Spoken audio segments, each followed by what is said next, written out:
Hello from the other side. Let's start a new chapter. Chapter 3. We're going to do the first section, 3.1, parallel lines. Let's see what parallel lines will do for us. Alright, so when we start a new chapter, we usually start off with a whole bunch of vocabulary words. And so we are going to do the same thing here, but these vocabulary words you guys might already know. Parallel lines. You guys should probably know that parallel lines are lines that never intersect. To be more specific, parallel lines are lines that have the same slope. And so on the homework, they're going to give you a picture and they're going to ask you to identify some parallel lines. Now the picture that I've given you has a lot of examples of parallel lines. So when you do the homework, there might be more than one correct answer. But like this line CG is parallel to line DE. So there's an example. There's a whole bunch more examples. AB is also parallel to those two. And then HF is parallel to those two. So those are all parallel lines.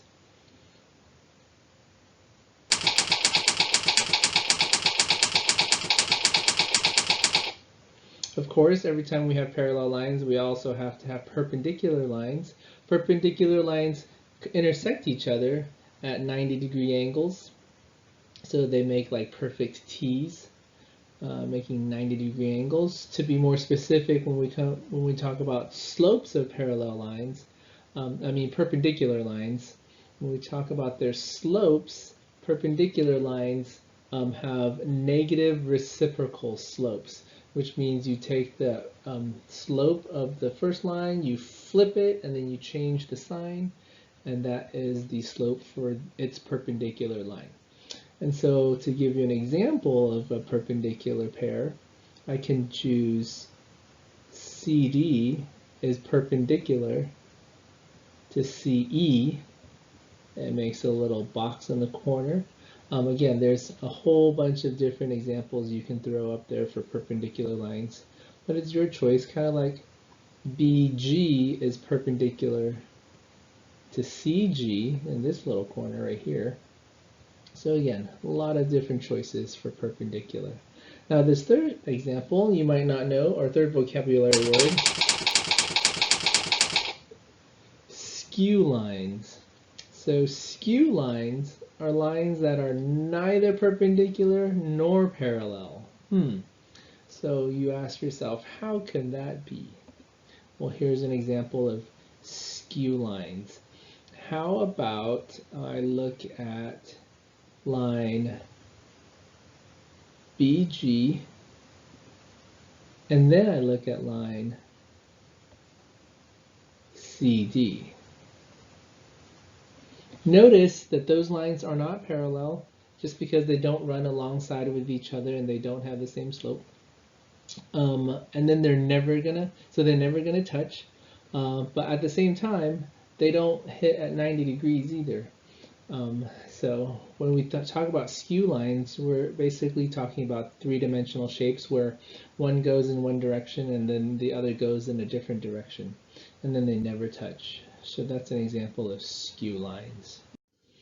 All right, so I know this chapter talks about parallel lines, but before we do parallel lines, we're actually going to look at lines that are not parallel. Like these two, I've drawn them so they don't look very parallel. And they're not. What I'm going to do is I'm going to go ahead and cut those lines.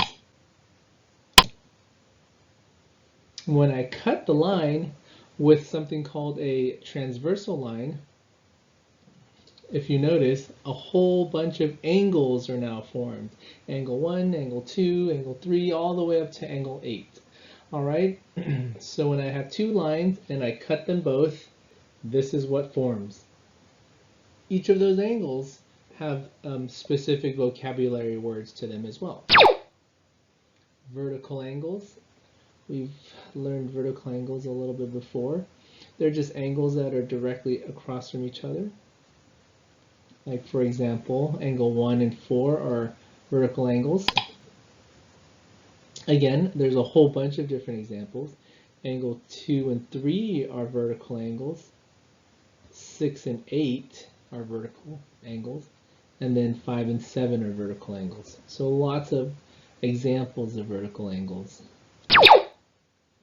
Interior angles. What do you think the interior angles are? Interior meaning on the inside.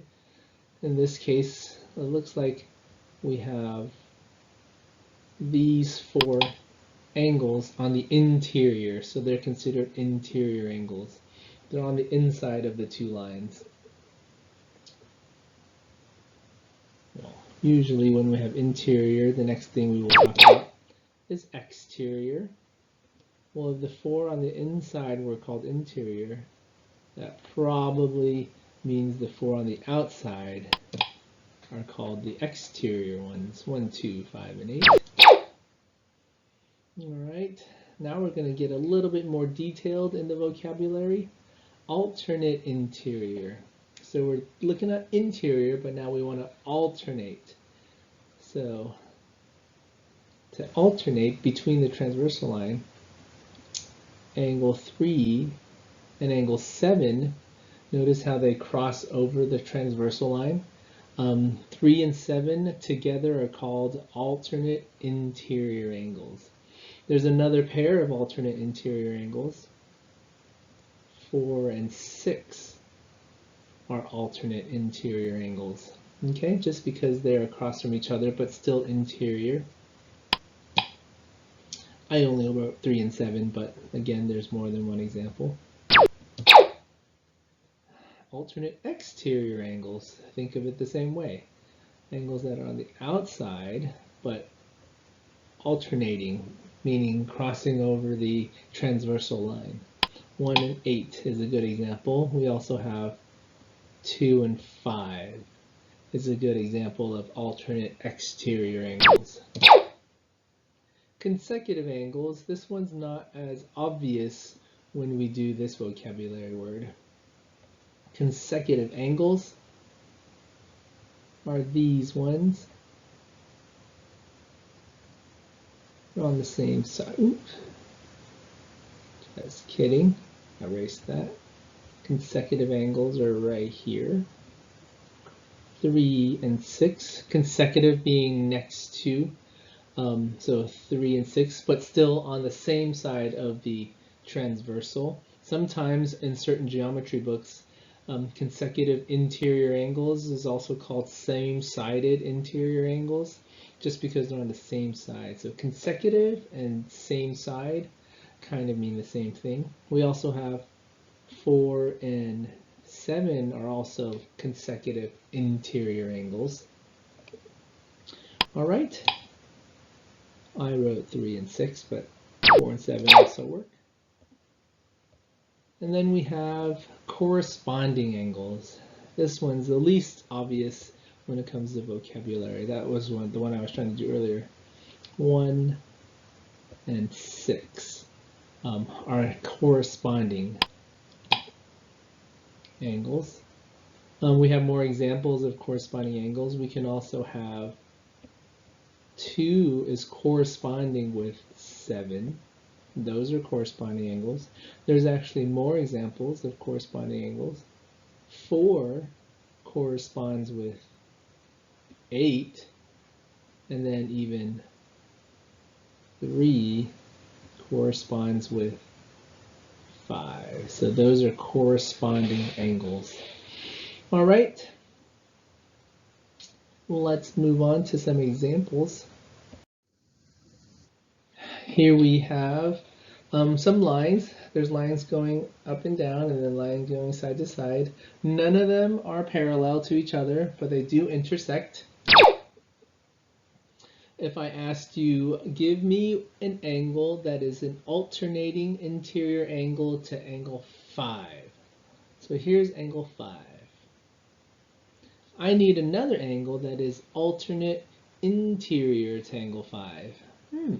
So if you look around, if you look at the interior angles, and only look at this part of the picture, and ignore the other part, the alternate exterior angle to 5 would be 10. Right? They are alternate interior angles. There it is.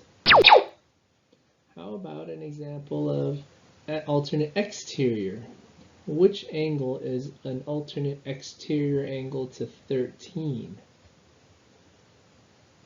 Okay, we actually have a few choices with this one. If we look at this side,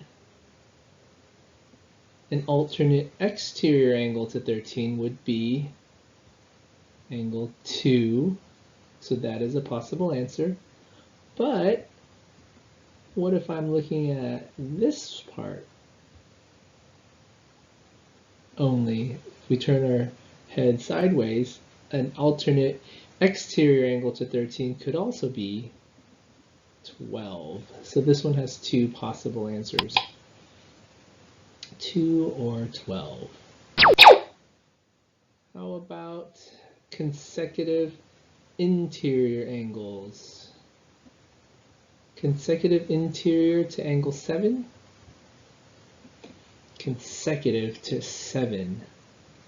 Alright, so this one has a few options. If we look only on this part, consecutive interior to 7 would be 11. If we look at this part only, consecutive interior to 7 would be 6. So 11 or 6 works. All right, so that was just practicing vocabulary. That's all the lesson for today is. It's just knowing, memorizing the vocabulary, and then pulling examples from pictures for the vocabulary. All right, go ahead and get started on your homework.